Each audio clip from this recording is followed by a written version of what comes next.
Hello everyone. मैं आदित्य भारद्वाज आपका अपने यूट्यूब चैनल पर स्वागत करता हूं। आज का टॉपिक है एग्रीकल्चरल फाइनेंस।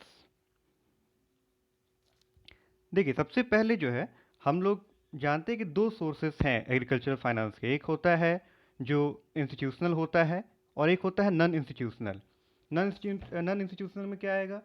जैसे रिलेटिव से ले सकते हैं, किसी ट्रेडर से ले सकते हैं, मनी लेंडर से ले सकते हैं। तो ये सब जो है इनफॉर्मल सोर्सेस ऑफ फाइनेंस है। फॉर्मल सोर्सेज ऑफ फाइनेंस में क्या क्या आता है? इसमें सबसे पहले आता है RBI, reserve bank of India, जो कि बना था 1935। ठीक है, 1935 में बना था। और ये जो है फर्दर दो कैटेगरी में बांटे हैं। आरबीआई तो जानते हैं आप, एपेक्स बैंक होता है, सबसे टॉप का बैंक होता है, ये पूरे मॉनेटरी सिस्टम को रेगुलेट करता है। दूसरा जो सब कैटेगरी है उसमें आता है शेड्यूल्ड बैंक्स। शेड्यूल्ड बैंक्स वो होता है जो आरबीआई एक्ट 1934 के सेकेंड शेड्यूल में आता है। ठीक है, इसके दो क्राइटेरिया होते हैं। पहले कि इसका पेड अप कैपिटल जो है वो 5 लाख से ज़्यादा होना चाहिए, और दूसरा ऐसे बैंक जो होते हैं वे कोई ऐसा काम नहीं करेंगे जिससे उनके जो कस्टमर्स हैं उनके इंटरेस्ट पर एडवर्स इफेक्ट हो। ठीक है। दूसरा आता है अनशेड्यूल्ड बैंक्स। अनशेड्यूल्ड बैंक्स में क्या होता है कि ये सीआरआर मेंटेन करना इनके लिए कंपलसरी नहीं होता है आरबीआई के पास, ये अपने पास मेंटेन कर सकते हैं। और इनको डे टू डे एक्टिविटीज़ के लिए ना आरबीआई लोन नहीं देता है। इसका जो एग्जांपल है वो एक एग्जांपल है Amarnath cooperative bank limited. Schedule bank को फर्दर हम कमर्शियल बैंक्स में और कोऑपरेटिव बैंक्स में डिवाइड करते हैं। क्राइटेरिया क्या है, आधार क्या है इसको डिवाइड करने का? इसका आधार है कमर्शियल बैंक्स का जो मेन इंटरेस्ट होता है, जो मेन पर्पस होता है, वो होता है प्रॉफिट कमाना। कमर्शियल इंटरेस्ट उनके लिए सबसे इंपॉर्टेंट। जबकि कोऑपरेटिव बैंक जो है वो मेंबर्स के लिए होता है और मेंबर्स के द्वारा होता है, यानी मेंबर्स ही जो होते हैं उसके कस्टमर्स होते हैं। तो इनका जो मेन ऑब्जेक्टिव है वो कंसेशनल रेट पर लोन को देना है, प्रॉफिट नहीं है। नो, इनका वेलफेयर मेन पर्पस है। यही कारण है कि आरबीआई जो है वो कोऑपरेटिव, जो स्टेट कोऑपरेटिव बैंक्स होते हैं उनको कंसेशनल रेट पर लोन देती है। देखिए, कमर्शियल बैंक्स को हम फर्दर चार पार्ट्स में डिवाइड कर सकते हैं। चार तरह के, चार टाइप्स के होते हैं ये। पहला होता है public sector banks. Public sector bank नाम से ही लग रहा है, जिसमें जो मेजॉरिटी ऑनरशिप है वो गवर्नमेंट के पास है, उसको हम लोग कहते हैं पब्लिक सेक्टर बैंक। जैसे एग्जांपल देख लीजिए। एग्जांपल में हमारा है Punjab national bank, state bank of India. Total अभी कितने पब्लिक सेक्टर बैंक हैं इंडिया में? 1 अप्रैल 2020 के बाद से हमारे देश में टोटल 12 पब्लिक सेक्टर बैंक्स रह गए हैं, बाकी का मर्जर हो गया। ठीक है। दूसरा आता है private sector banks. Private sector banks में ये देखिए, ये सारे एग्जांपल है Kotak, yes bank, ICICI. Yes bank अभी संकट के दौर से गुजर रहा है, आप जानते ही होंगे, न्यूज़ में पढ़ा ही होगा। आईसीआईसीआई बैंक सबसे बड़ा प्राइवेट बैंक है। आईडीएफसी बैंक जो है बंधन बैंक के साथ सबसे नए बैंक्स में से एक है, सबसे नए कमर्शियल बैंक्स में से एक है आईडीएफसी बैंक और बंधन बैंक। उसके बाद एचडीएफसी, एक्सिस, ऐसे कई सारे बैंक्स हैं जो प्राइवेट सेक्टर में आते हैं। इसका क्या है, इसका ऑनरशिप जो है कोई इंडियन प्राइवेट इंडिविजुअल के पास है या शेयर होल्डर्स उसके हैं। फॉरेन बैंक्स, फॉरेन बैंक्स में यानी जिनका जो मेजोरिटी ऑनरशिप है वो किसके पास है? किसी फॉरेन नेशनल के पास है, उसको हम लोग फॉरेन बैंक्स कहते हैं। जैसे city bank, HSBC bank, Hong Kong and Shanghai bank corporation, ऐसे कई सारे बैंक है, बैंक ऑफ अमेरिका, ये सब इसमें आते हैं। चौथा जो कमर्शियल बैंक्स का टाइप है उसमें आता है रीजनल रूरल बैंक्स। ये जो है ना, ये आया था 1975 में। 2 अक्टूबर 1975 को सबसे पहले रीजनल रूरल बैंक आया। और ये क्यों आया? ये देखा गया कि जो कमर्शियल बैंक्स थे वो, उनका जो आउटरीच है वो एग्रीकल्चर सेक्टर और रूरल सेक्टर में बहुत कम था। ठीक है। तो उसकी आउटरीच को, बैंकिंग जो सिस्टम है, जो इंस्टीट्यूशनल सोर्स है, उसको गांव तक पहुंचाने के लिए ये बैंक्स का कॉन्सेप्ट लाया गया। इसका जो मेन पर्पस है ना वो क्या है? Sufficient institutional credit. Institutional credit मतलब इंस्टीट्यूशन के द्वारा एग्रीकल्चर और रूरल सेक्टर को, और जो बैंकिंग सर्विसेज हैं वो गांव के लोगों के घर तक पहुंच जाए। ये इसका ऑब्जेक्टिव था रीजनल रूरल बैंक का। ठीक है। अभी इसकी संख्या जो है 43 है, एक ज़माने में ये 135-40 के आसपास था। इसका जो ऑनरशिप है ना वो थोड़ा समझने की बात है। इसका ऑनरशिप किसके पास रहता है? देखिए 50% जो शेयर है हर एक ग्रामीण बैंक का, वो होता है 50% गवर्नमेंट ऑफ इंडिया के पास। जो स्पॉन्सर्ड बैंक्स हैं, स्पॉन्सर्ड बैंक्स का मतलब क्या होता है?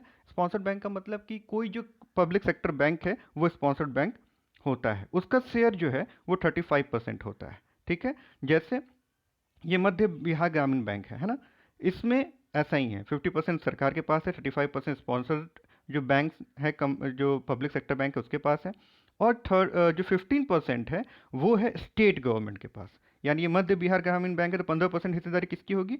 तो होगी बिहार गवर्नमेंट की। ठीक है, अब देखिए कोऑपरेटिव बैंक्स। कोऑपरेटिव बैंक्स के बारे में हमने पढ़ा था कि इसका जो मेंबर जो इसके होते हैं वही इसके कस्टमर्स होते हैं। ठीक है, और इनका जो मेन ऑब्जेक्टिव होता है वो अपने मेंबर्स को हेल्प करना होता है, वेलफेयर पर्पस होता है, यानी नॉन प्रॉफिट ही मोटिव इनका ज़्यादा रहता है। ठीक है, कोऑपरेटिव बैंक्स जो है वो state cooperative bank societies act के अंतर्गत आता है। ठीक है, यानी अलग अलग स्टेट में जो कोऑपरेटिव सोसाइटी एक्ट होगा उसके अकॉर्डिंगली इसे रेगुलेट किया जाता है, इसको नियम कानून इसके तहत ही डिसाइड होते हैं। बैंकिंग रेगुलेशन एक्ट 1949 का जो कंट्रोल है वो अधूरा है, इसीलिए इसको पार्शियल कंट्रोल ऑफ आरबीआई कहते हैं। यही एक कोऑपरेटिव बैंक का जो कैरेक्टर है वो यही है कि ये डुअल एजेंसीज के थ्रू मैनेज किया जाता है। यानी कुछ जो उसकी एक्टिविटीज़ हैं वो कौन मॉनिटर करेगा? वो मॉनिटर करेगा स्टेट कोऑपरेटिव सोसाइटी एक्ट, और कुछ जो इसके रेगुलेशन है वो कौन करेगा? रिजर्व बैंक ऑफ इंडिया करेगा। यानी ये बैंकिंग रेगुलेशन एक्ट 1949 के हिसाब से पूरी तरीके से सारे प्रोविजंस वहाँ पे लागू नहीं होते हैं इनके केस में। अब कोऑपरेटिव बैंक के टाइप्स क्या हैं? देखिए, पहला है प्राइमरी या अर्बन कोऑपरेटिव बैंक। ठीक है, ये अर्बन एरियाज में ऑपरेट करते हैं। ठीक है, और दूसरा है रूरल कोऑपरेटिव क्रेडिट इंस्टीट्यूशंस जो रूरल एरिया में करते हैं। तो ये जो पहला है प्राइमरी अर्बन कोऑपरेटिव बैंक, इसके बारे में अभी आप ये जो फोटो देख रहे हैं ये पीएमसी बैंक का, ये आप हाल के दिनों में बहुत चर्चा में आया था। Punjab and Maharashtra cooperative bank बहुत ही न्यूज़ में आया था। कारण था कि इसके जो कस्टमर्स थे इनका बहुत सारा पैसा जो है डूबने के कगार पे था, बैंक बंद होने लगे थे, बहुत बड़ा स्कैम सामने आया था। उसके कारण ये स्कैम इतना ज़्यादा इम्पोर्टेंट हो गया था, इतना हाईलाइट हो गया था कि इस बजट में सरकार को कई सारे प्रोविजंस करने पड़े, और अर्बन कोऑपरेटिव बैंक पर जो सरकार ने नकेल ज़्यादा कसी, उसको बहुत ज़्यादा कड़े नियमों के अंतर्गत लाया गया, और उसके जो बड़े बड़े अधिकारी हैं उसके चयन में और उसकी एक्टिविटीज़ को ज़्यादा रेगुलेट करने का पावर आरबीआई ने अपने हाथ पे ले लिया। क्योंकि डुअल कंट्रोल जो होता था, यानी जो रजिस्ट्रार होते थे स्टेट कोऑपरेटिव सोसाइटीज़ के, वो उनका कंट्रोल, कुछ कंट्रोल आरबीआई का, इस बीच में जो है बहुत सारे लूप होल्स रह जाते थे, बहुत सारी कमियां रह जाती थी, जिसका फ़ायदा उठाकर जो अधिकारी थे वो बड़े बड़े स्कैम कर ले रहे थे। और दूसरा जो इसके बहुत इंपॉर्टेंट रिफॉर्म इस बजट में दिखा इस घटना के बाद, कि पहले जो डिपॉजिटर इंश्योरेंस था ना वो केवल 1 लाख का था, अब इसे बढ़ाकर 5 लाख कर दिया गया है। ठीक है, दूसरा आता है रूरल कोऑपरेटिव क्रेडिट इंस्टीट्यूशंस। इसमें देखिए दो कैटेगरी में हम बांटते हैं, एक होता है शॉर्ट टर्म, दूसरा होता है लॉन्ग टर्म। देखिए ये जो मैं जो भी चीज़ें बता रहा हूँ ये मैं रिजर्व बैंक ऑफ इंडिया की ऑफिशियल साइट से इन्फॉर्मेशन लेके बता रहा हूँ। आपको ये कुछ बाकी बुक से अलग दिख सकता है क्योंकि वो सिंप्लिसिटी के लिए कई सारी चीज़ों को मेंशन नहीं करते हैं, लेकिन ये जो भी चीज़ें हैं बिल्कुल रिलायबल है, आरबीआई की वेबसाइट से ये ली गई हैं। ये देखिए पहला आता है primary agriculture society credit society, जिसको शॉर्ट में पैक्स कहते हैं। ये जो होता है, ध्यान दीजिएगा, ये जो है सबसे विलेज लेवल, सबसे जो लोवेस्ट लेवल पे जो कोऑपरेटिव सोसाइटी होता है ना, विलेज लेवल पर, जिसमें कम से कम 10 मेंबर भी होंगे तो वो बन जाएगा, वो होता है पैक्स। दूसरा होता है central cooperative bank. Central cooperative bank जो होता है वो कहाँ होता है? डिस्ट्रिक्ट में। ठीक है, डिस्ट्रिक्ट लेवल पे होता है सेंट्रल कोऑपरेटिव बैंक।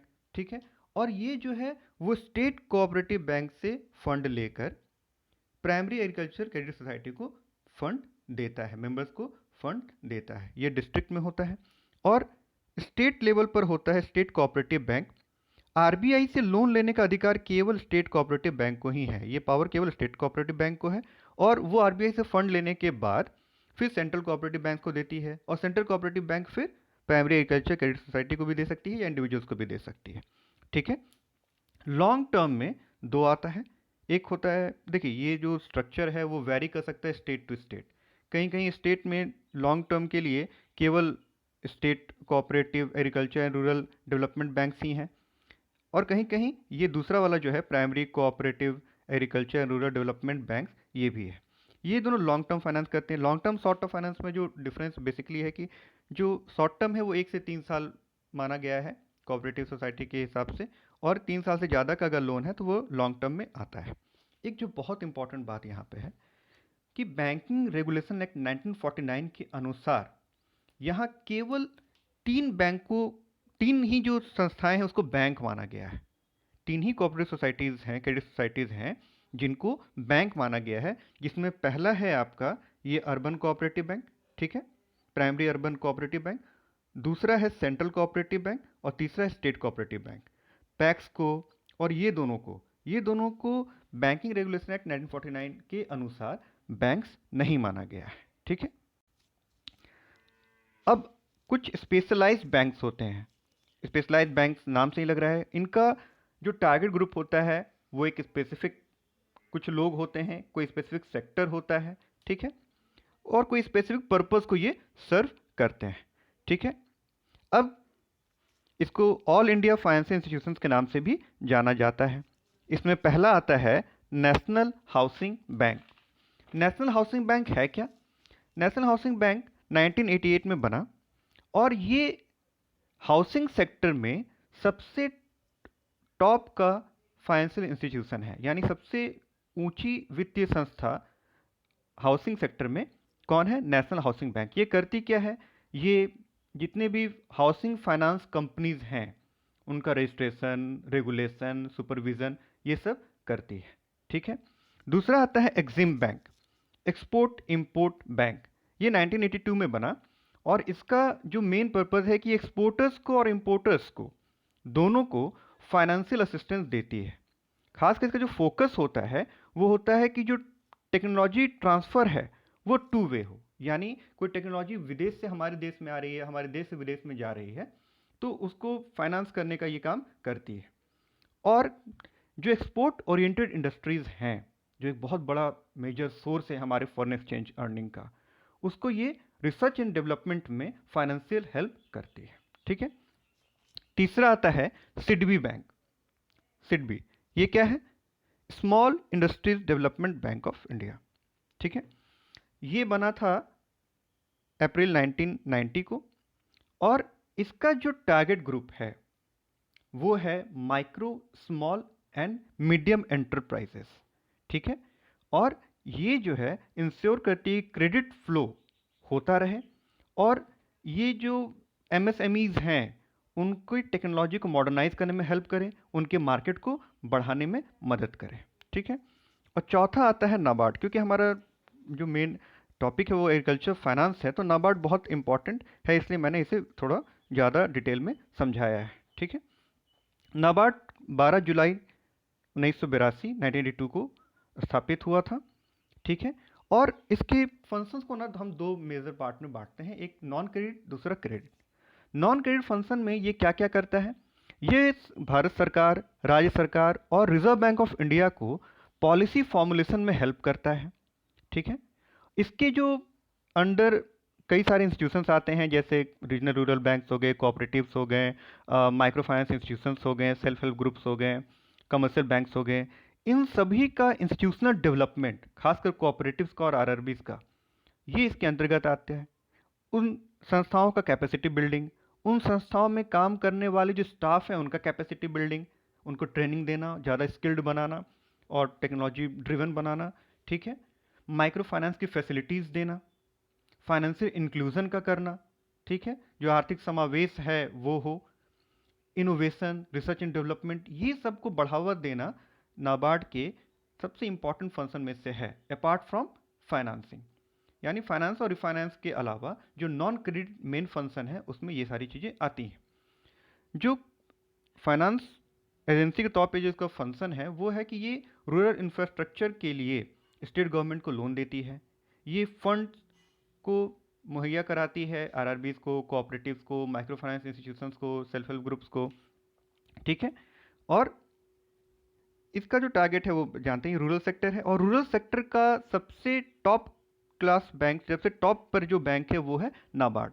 पूरे मॉनेटरी सिस्टम में सबसे ऊपर है आरबीआई, और रूरल सेक्टर के सबसे ऊपर में है नाबार्ड। ये डायरेक्टली तो जनता को लोन नहीं देती है, लेकिन डिफरेंट इंस्टीट्यूशन जिसका मैंने जिक्र किया उसके थ्रू ये लोगों को लोन देती है। ये एग्रीकल्चर सेक्टर हो गया, स्मॉल स्केल इंडस्ट्रीज हो गया, cottage and village industries, handicraft, इन सबों को फाइनेंस रिफाइनेंस की सुविधाएं देती हैं। ठीक है। और इसका एक बहुत इंपॉर्टेंट प्रोग्राम था, 90 के दशक में आया था, SHG bank linkage programme, self help group bank linkage programme, जो कि बहुत हद तक सक्सेसफुल रहा, और इसने आम लोगों, जो गरीब लोग हैं गांव के, उन तक फाइनेंस को पहुंचाने का बहुत ही महत्वपूर्ण काम किया है। 2014 के समय आरबीआई नए कॉन्सेप्ट के साथ आई, जिसका नाम उसने दिया डिफरेंशिएटेड बैंक्स। डिफरेंशिएटेड बैंक का मतलब भी जो डिफरेंट हो। किससे डिफरेंट हो? जो यूनिवर्सल बैंक्स हैं उससे जो डिफरेंट है उसे हम डिफरेंशिएटेड बैंक्स कहते हैं। तो ये सारा बैंक का जो कॉन्सेप्ट है वो 2014 में आया। ठीक है। और इसमें पहला आता है पेमेंट बैंक। पेमेंट बैंक जो होता है, जैसे इसका एग्जांपल लिखा है Airtel, Paytm, Indian post office, इन सबको इन्होंने लाइसेंस दिया, आरबीआई ने लाइसेंस दिया। इसका टारगेट ग्रुप है कौन? जो लोअर इनकम ग्रुप है, खासकर माइग्रेंट लेबरर्स। ठीक है। जो स्मॉल बिजनेस, ये जो ऐसे एरियाज में जहां पर कोई ब्रिक एंड मॉर्टर ब्रांचेस नहीं है, जहां पर बैंकिंग कॉरेस्पॉन्डेंट ना पहुंच पा रहे हो, जहां पर फाइनेंशियल इंक्लूजन नहीं हो पाया है, उन सब एरियाज में, रिमोट एरियाज में, एकदम अंदर गांव के एरियाज में जाकर ये फैसिलिटीज प्रोवाइड करना है। ठीक है। ये इसके कुछ लिमिटेशंस हैं। ये लोन नहीं दे सकता, ये केवल डिपॉजिट एक्सेप्ट कर सकता है 1 लाख तक का। ठीक है। ये आपको डेबिट कार्ड इशू कर सकता है, मनी ट्रांसफर का ऑप्शन दे सकता है। इसका स्थापना का मेन उद्देश्य यही था ना, कि स्मॉल सेविंग्स अकाउंट खुले, यानी लोगों में सेविंग की टेंडेंसी डेवलप हो। कौन से लोगों में? वो लोग जो अभी तक अनबैंक्ड हैं, जो अभी तक अनसर्व्ड हैं फाइनेंशियल सर्विसेज से, जो फाइनेंशियल इंक्लूजन से अछूते हैं। और उनमें जो माइग्रेंट्स हैं, जो अधिकतर, उनमें रेमिटांस सर्विसेज, यानी वो एक जगह से दूसरी जगह तक फंड ट्रांसफर ऑनलाइन कर पाए। यही दो इसका मेन उद्देश्य था। इसलिए ये लोन नहीं दे सकते हैं और क्रेडिट कार्ड इशू नहीं कर सकते हैं। ठीक है। इसका एग्जाम्पल मैंने बता दिया, यहाँ पे लिखा हुआ है तीनों। ऐसे कई सारे और बैंक्स हैं। उसके बाद एक कॉन्सेप्ट है स्मॉल फाइनेंस बैंक्स का। इनका टारगेट ग्रुप कौन है? इनका टारगेट ग्रुप है स्मॉल एंड मार्जिनल फार्मर्स, जो छोटे छोटे किसान हैं, छोटे उद्योग हैं, छोटे और मध्यम जो उद्योग हैं। ठीक है। छोटे छोटे इनफॉर्मल सेक्टर में जो दुकान हैं, जो और छोटे छोटे यूनिट्स हैं, वो सब इसका टारगेट ग्रुप है। जैसे कि पेमेंट बैंक का एरिया निर्धारित रहता है, इसका कोई ऐसा एरिया निर्धारित नहीं है, और ये 1 लाख से ज़्यादा का भी डिपॉजिट एक्सेप्ट कर सकते हैं, ये लोन दे सकते हैं। ये अनसर्व्ड और अंडरसर्व्ड सेक्शंस को टारगेट करते हैं। और इनका जो 25% ब्रांच है वो ऐसे एरियाज में खुलना चाहिए जहां पर बैंकिंग सुविधाएं नहीं पहुंची है। और 75% जो इनका लोन है वो किसको होना चाहिए? प्रायोरिटी सेक्टर लेंडिंग होनी चाहिए। ठीक है। और ये म्यूचुअल फंड्स बेच सकते हैं, ये इंश्योरेंस और पेंशन प्रोडक्ट्स भी बेच सकते हैं, ये इसका परमिशन इनको है। अगला टॉपिक है इंपॉर्टेंस ऑफ इंस्टीट्यूशनल फाइनेंस।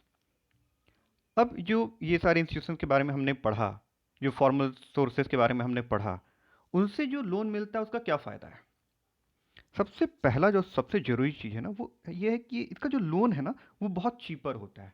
ये जो बाकी सोर्सेज से लेते हैं, जो इनफॉर्मल सोर्सेज से लेते हैं, उसका जो इंटरेस्ट रेट है वो 24-25% तक होता है, बहुत ज़्यादा होता है। लेकिन ये जो है यहाँ पर जो इंस्टीट्यूशनल फाइनेंस है वो बहुत सस्ता होता है, और जितना वो चाहते हैं, जितना वो कोलेटरल प्रोवाइड कर सकते हैं, उतना लोन उनको मिल जाता है। ठीक है। और टाइमली मिल जाता है, जब वो चाहते हैं, और वो तय समय पर अगर प्रक्रिया शुरू कर दे तो उन्हें जब उनकी ज़रूरत है उससे पहले फाइनेंस मिल जाता है। दूसरा है एग्रीकल्चर मॉडर्नाइजेशन। देखिए, जब पैसे लोन के तौर पे मिलेंगे तो वो ट्रैक्टर, थ्रेसर्स, ये सब खरीद सकता है, जिससे कृषि का आधुनिकीकरण होगा और उन्हें ज़्यादा आमदनी होगी। तीसरा है इम्प्रूविंग प्रोडक्टिविटी ऑफ लैंड। अब देखिए, अपनी करंट अर्निंग से ज़मीन की प्रोडक्टिविटी सुधारने के लिए इन्वेस्टमेंट करना बड़ा मुश्किल काम है। ठीक है। अगर फाइनेंशियल हेल्प मिल जाता है, लोन मिल जाता है, तो वो क्या कर सकते हैं, वो जो है बहुत सारे इन्वेस्टमेंट लॉन्ग टर्म कर सकते हैं, जैसे पंप सेट्स लगा सकते हैं, ठीक है, और ऐसे ही कुछ ज़मीन की उत्पादकता बढ़ाने के लिए लॉन्ग टर्म उपाय कर सकते हैं, जिससे इनकी आमदनी बढ़ेगी।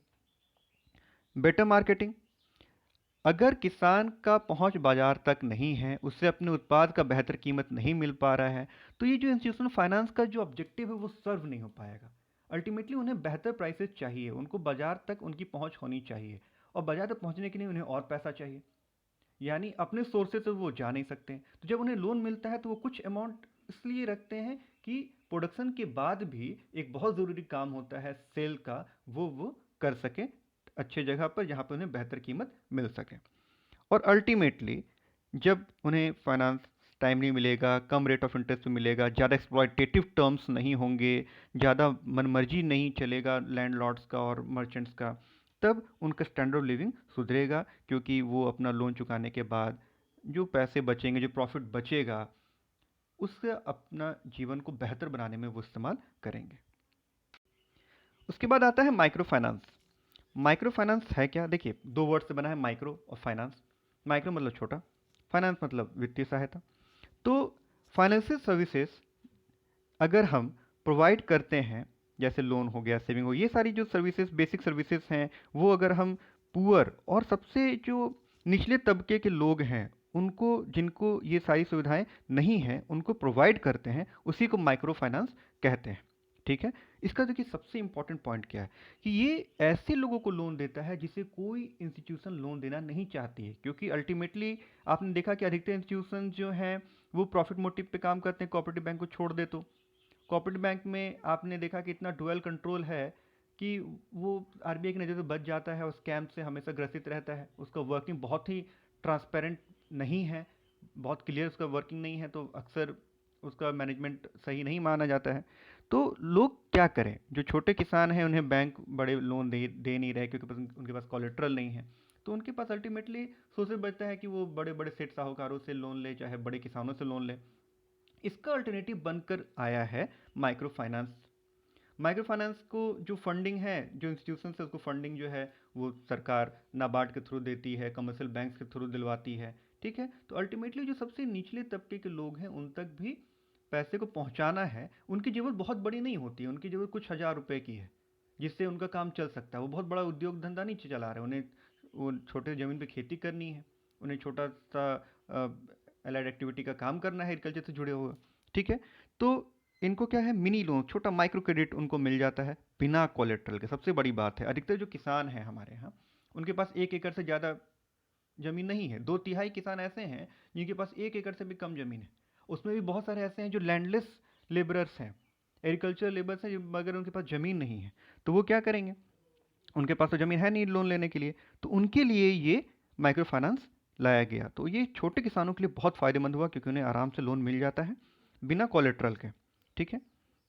दूसरा क्या है, ये लोन का इस्तेमाल करके वो अपनी गतिविधि को बढ़ा सकते हैं। पहले जो थोड़े एरिया में खेती करते थे, कम बीज खरीदते, तब ज़्यादा बीज खरीद सकते हैं। ठीक है।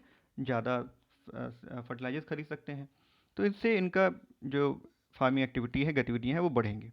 तीसरा है कि वो अच्छी गुणवत्ता का बीज खरीद सकते हैं, फर्टिलाइजर खरीद सकते हैं, पेस्टिसाइड खरीद सकते हैं, क्योंकि पैसा उनके पास ज़्यादा है, तो वो ज़्यादा high yielding variety of seeds खरीद सकते हैं, बेहतर इनपुट्स खरीद सकते हैं। ठीक है। चौथा बहुत बड़ा चीज़ है वुमेन एम्पावरमेंट। हम देखेंगे जो सेल्फ हेल्प ग्रुप बना, स्वयं सहायता समूह, वो अधिकतर महिलाओं के द्वारा बनाया गया। और महिलाओं का जो नेचर पर बैंक को इतना भरोसा है कि ये लोग आपस में जब इकोनॉमिक एक्टिविटी करती हैं और अपने लोन रिपेमेंट में बहुत रेगुलर रही हैं, इसलिए उनका भरोसा होने के बाद बैंक्स इन्हें लोन देने लगी हैं। इससे क्या हुआ कि वुमेन एम्पावरमेंट में बहुत बड़ा रोल इसने प्ले किया है। उसके बाद है क्रिएट्स एम्प्लॉयमेंट अपॉर्चुनिटीज़। यानी अब मान लीजिए कि पहले जिससे पैसे नहीं मिल रहे थे तो वो 1 एकड़ में खेती कर रहा था, अब वो 2 एकड़ में खेती करेगा, हो सकता है कि उसे एक और व्यक्ति की ज़रूरत पड़े, तो एम्प्लॉयमेंट बढ़ा। ठीक है। छोटे छोटे जो पैसे, जो अमाउंट मिल रहे हैं उससे उससे वो ट्रेनिंग कर सकता है। छोटा किसान जो है, जो मझोला किसान है, जो स्मॉल और मार्जिनल फार्मर्स हैं, वो अपने स्किल डेवलपमेंट कर सकते हैं, वो कुछ ट्रेनिंग इंस्टीट्यूट में ट्रेनिंग ले सकते हैं। ठीक है। स्किल फॉर्मेशन कर सकते हैं। जिससे कि उनका जो एम्प्लॉयबिलिटी है वो बढ़ जाएगा और जो उनका प्रोडक्टिविटी है वो बढ़ जाएगा, जिससे उनका इनकम और ज़्यादा हो जाएगा। देखिए, स्वयं सहायता समूह जो होता है, सेल्फ हेल्प ग्रुप, वो कुछ मेंबर्स, 10, 12, 15 ऐसे लोगों का समूह होता है जो एक तरह की इकोनॉमिक एक्टिविटी में इंगेज है। जैसे मान लीजिए कोई खेती कर रहा है, वो आपस में ग्रुप क्या करता है कि माइक्रो फाइनेंस इंस्टीट्यूशन के पास जाता है और उनसे कहता है कि भाई हम लोग पैसा सेव कर रहे हैं, आपके पास जमा करें, आप हमें लोन दीजिए, ये मेरी गतिविधियां हैं। और ग्रुप रिस्पॉन्सिबिलिटी होता है, यानी अगर एक भी रिपे नहीं कर पाया तो पूरे ग्रुप को पे करना पड़ेगा। तो ये स्वयं सहायता समूह का जो कॉन्सेप्ट है ना, माइक्रो फाइनेंस इंस्टीट्यूशन के साथ, वह बांग्लादेश में बहुत ज़्यादा सक्सेसफुल रहा। इसीलिए 2006-07 के आसपास यूनिस खान, जो उसके फाउंडर थे बांग्लादेश ग्रामीण बैंक के, उन्हें नोबेल पीस प्राइज से सम्मानित किया गया। तो ये मॉडल जब बांग्लादेश में सक्सेसफुल हुआ तो इंडिया में इससे पहले भी आया था, लेकिन उसके बाद इसे बड़ा बल मिला, बहुत जोर मिला कि इसे इंडिया में भी लागू किया जा सकता है। तो जो इंडिया में जो माइक्रो फाइनेंस चल रहा है, उसका दो मॉडल है। पहला है सेल्फ हेल्प ग्रुप के द्वारा, जिसमें जैसा हमने अभी चर्चा किया कि उसमें छोटे छोटे समूहों में लोग हैं, एक तरह की एक्टिविटी कर रहे हैं, एक दूसरे को जानते हैं, एक दूसरे पर भरोसा है, तो उन्हें बैंक जो है, नाबार्ड जो है, बाकी इंस्टीट्यूशन के थ्रू लोन देती है। ठीक है। दूसरा है माइक्रो फाइनेंशियल इंस्टीट्यूट मॉडल। इसमें क्या है कि कई सारे इंस्टीट्यूशन, छोटे छोटे एनजीओज हो गए या थोड़े बैंक्स हो गए, ये सब लोन देती हैं। ठीक है।